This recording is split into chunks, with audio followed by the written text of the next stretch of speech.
আসসালামু আলাইকুম রহমতুল্লাহি ওবারাকাতুহু। প্রিয় দর্শক, দেশ ও প্রবাস থেকে যে যেখান থেকে দেখছেন সকলকে জানাচ্ছি আন্তরিক শুভেচ্ছা অভিনন্দন। আমি আছি নাইমুর রহমান দিদার, আমার সাথে আছে জায়েদ ভাই। জায়েদ ভাইকে একটু দেখাও। আমার সাথে আছেন মুফতি জায়েদ ভাই। আমরা আজকে আলোচনা করব হলো একটা ইন্টারন্যাশনাল বিষয় নিয়ে। সেটা হলো যে শেখ আহমদুল্লাহ সাহেব বলেছেন মদ খেয়ে নামাজ পড়া যাবে কি যাবে না। উনি বলেছেন মদ খেয়ে নামাজ পড়া যাবে, এটা নিয়ে খুব তোলপাড় হচ্ছে মিডিয়াতে। তো আমরা আজকে বিষয়টা একটু আলোচনা করতে যাচ্ছি। তুমি একটু কাছে আসো, এটাকে একটু উঠে দিতে হবে। হ্যাঁ,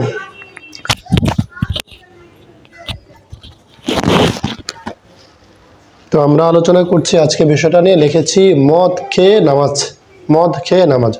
এর আগে আমরা একটু আলোচনা করব যে আসলে যে আমার সাথে আছে কোরআন শরীফ। আমি সবসময় আপনাদেরকে কোরআন শরীফ সাথে নিয়ে কথা বলি। আমরা দেখব যে মদ সম্পর্কে আল্লাহ তাআলা কোরআন শরীফে কি বলেছেন, এরপর দেখবো আমরা হাদিসে নবীজি সাল্লাল্লাহু আলাইহি ওয়াসাল্লাম কি বলেছেন। আমাকে দেখা যায় তো মদের সম্পর্কে নবীজি কি বলেছেন। আমরা প্রথমে দেখব কোরআনে কি বলেছেন। আমরা এখানে লিখেছি মদ হারাম হওয়ার 4টা স্তর আছে। প্রথম স্তর, দ্বিতীয় স্তর, তৃতীয় স্তর, চতুর্থ স্তর। মদ হারাম হওয়ার প্রথম স্তর ছিল সূরা নাহলের 67 নম্বর আয়াতে। সেখানে আল্লাহ তাআলা বলেছেন ওয়া মিন সামারাতিন নাখিলি ওয়াল আনাবি তাত্তাখিযুনা মিনহু সাকারান ওয়া রিজকান হাসানা। এখানে মদটাকে ভালো খাবারের এন্ডিতে আল্লাহ পাক ব্যক্ত করেছেন। অর্থাৎ মদ হলো একটা খারাপ খাবার, আর তোমরা আঙ্গুর থেকে দুটি খাবার গ্রহণ করো। একটা হলো রিজকে হাসান, উত্তম রিজিক, আরেকটি হলো নেশাজাত বস্তু। তার মানে আল্লাহ পাক এখানে এই নেশাজাত বস্তুটার বিপরীতে একটা ভালো রিজিকের কথা বলেছেন। আঙ্গুর থেকে তোমরা ভালো রিজিকও উৎপন্ন করো, আর একটা নেশাজাত বস্তু তোমরা উৎপন্ন করো। তাহলে ভালো খাবারের বিপরীতে আল্লাহ পাক এখানে নেশাজাত বস্তুর কথা বলেছেন। তার মানে নেশাজাত বস্তুটা ভালো খাবার নয়। 2 নম্বরে আল্লাহ পাক সূরা আল বাকারার 219 নম্বর আয়াত, সেটা হলো ইয়াসআলুনাকা আনিল খামরি ওয়াল মাইসির কুল ফীহিমা ইসমুন কাবীরু ওয়া মানাফিউ লিন-নাস ওয়া ইসমুহুমা আকবারু মিন নাফইহিমা। হে রাসূল, আপনাকে তারা জিজ্ঞেস করবে মদ সম্পর্কে, আপনি বলে যান মদের মধ্যে 2টা জিনিস আছে, কিছু উপকার আছে এবং কিছু ক্ষতির দিকও আছে। কুল ফীহিমা ইসমুন কাবীরু ওয়া মানাফিউ লিন-নাস, এর মধ্যে অনেক বড় গুনাহ আছে এবং সামান্য কিছু ফায়দাও আছে। কুল ফীহিমা ইসমুন কাবীরু ওয়া মানাফিউ লিন-নাস ওয়া ইসমুহুমা আকবারু মিন নাফইহিমা, তবে এর মধ্যে যে ক্ষতিটা অনেক বড় বেশি উপকারের তুলনায়। এটা হলো মদ হারামের দ্বিতীয় স্তর। তৃতীয় স্তর আল্লাহ পাক সূরা আন-নিসা 43 নম্বর আয়াতে যেটা আছে ইয়া আইয়ুহাল্লাযীনা আমানু লা তাকরাবুস সালাতা ওয়া আনতুম সুকারা হাত্তা তা'লামু মা তাকুলুন, যে তোমরা নামাজের কাছেও যেও না নেশাগ্রস্ত অবস্থায়। এমন নেশাগ্রস্ত হও তোমরা যে তোমরা কি বলছো মুখ দিয়ে সেটা তোমরা বুঝতে পারছো না। এমন যদি অবস্থা হয় তাহলে তোমরা নামাজের কাছে যেও না।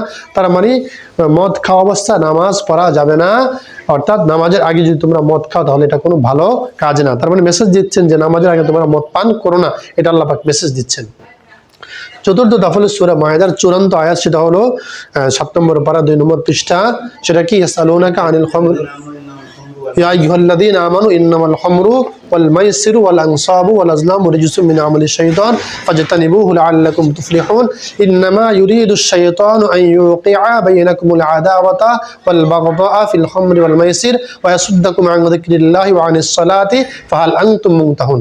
আল্লাহ বলছেন, হে মুমিনগণ, ইন্নামাল খামরু ওয়াল মাইসিরু, যে মদ এবং জুয়া, প্রতিমা পূজা এবং ভাগ্য নির্ধারণ করার যে স্বর, এগুলো হলো শয়তানি কর্মকাণ্ড। সুতরাং ফাজতানিবুহু লাআল্লাকুম তুফলিহুন, তোমরা এগুলো থেকে বেঁচে থাকো যাতে তোমরা সফলতা অর্জন করতে পারো। পরে বলছেন ইন্নামা ইউরিদুশ শাইতানু আন ইউকিআ বাইনাকুমুল আদাওয়াতা ওয়াল বাগদা, শয়তান চাচ্ছে তোমাদের পরস্পরের মাঝে ঝগড়া, বিবাদ, শত্রুতা সৃষ্টি করতে। কিসের মাধ্যমে? ফিল খামরি ওয়াল মাইসির, মদ এবং জুয়ার মাধ্যমে শয়তান তোমাদের পরস্পরের মধ্যে বিভেদ এবং ঝগড়া বিবাদ সৃষ্টি করতে চাচ্ছেন। ফাহাল আনতুম মুনতাহুন, সুতরাং ওয়াসুদ্দাকুম আন যিকরিল্লাহ, এবং আল্লাহ পাকের স্মরণ থেকে তোমাদেরকে বিরত রাখতে চাচ্ছে। ওয়া আনিস সালাহ, নামাজ থেকে বিরত রাখতে চাচ্ছে। তার মানে নেশা এবং জুয়া খেললে এগুলো মানুষের দিল থেকে নামাজের প্রতি দিল মায়া মোহাব্বত এবং জিকিরের প্রতিস্মরণ এগুলো চলে যায়।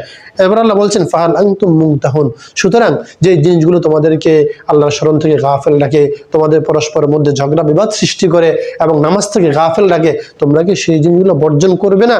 সেগুলো থেকে কি তোমরা বিরত হবে না?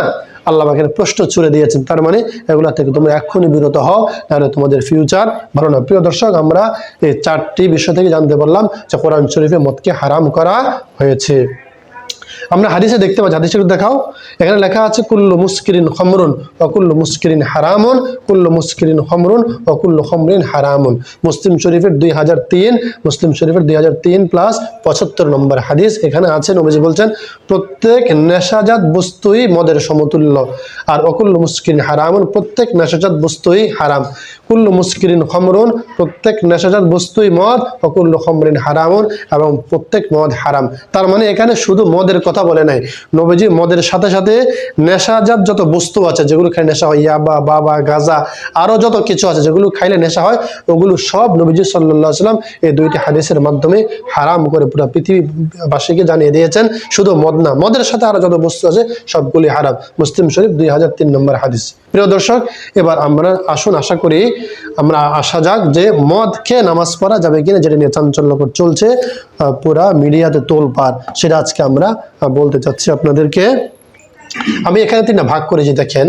মদ খেয়ে নামাজ, একটা হলো কিছু মানুষ সারা বছরই মদ খায়, সারা জীবন মদ খায়, তবে সে নামাজের সময় খায় না, রাতের বেলা খায়, দিনের বেলা সে মোটামুটি ভালো থাকে।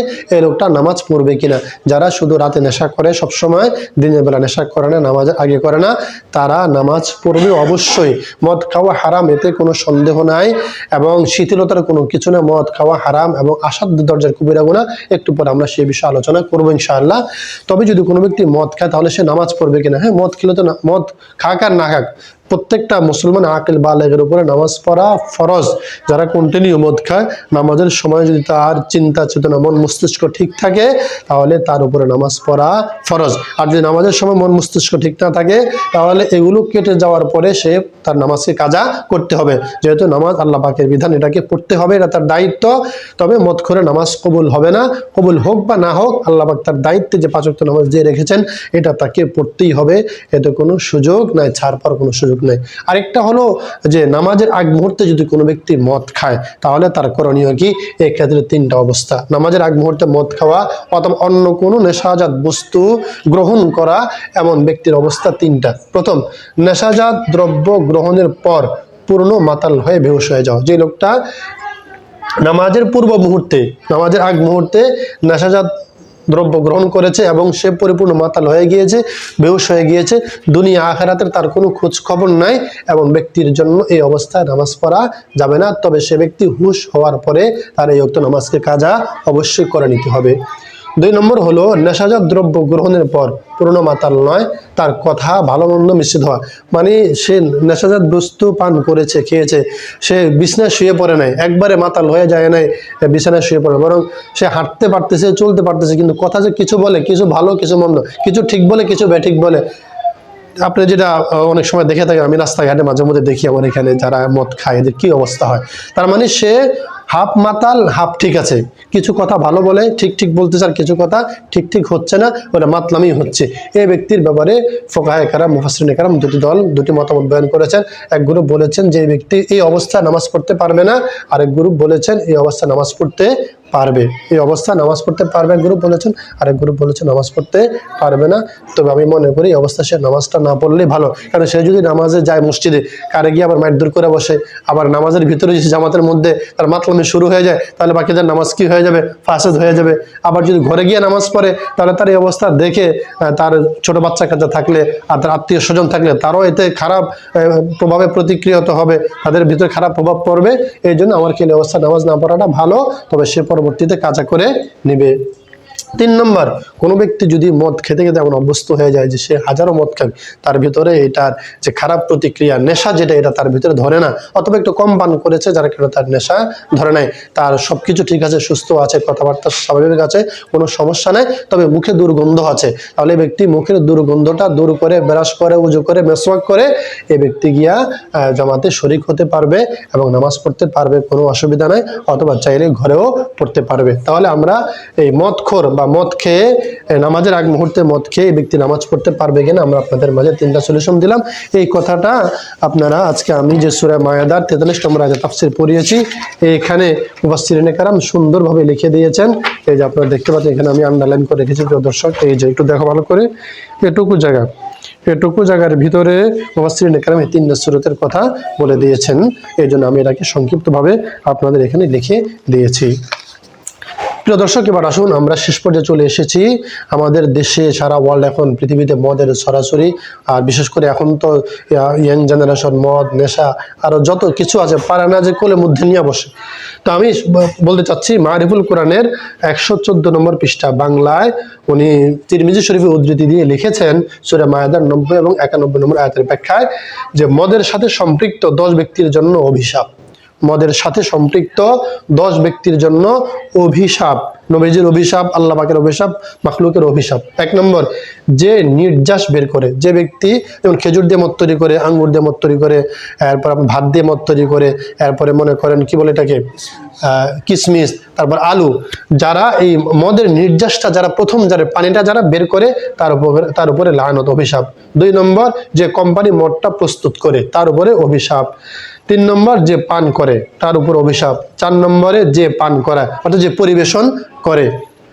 5 নম্বর, আমদানিকারক, যে কোম্পানি মদটাকে আমদানি করে বা যে ব্যক্তিরা মদকে সমাজে আমদানি করে তারা।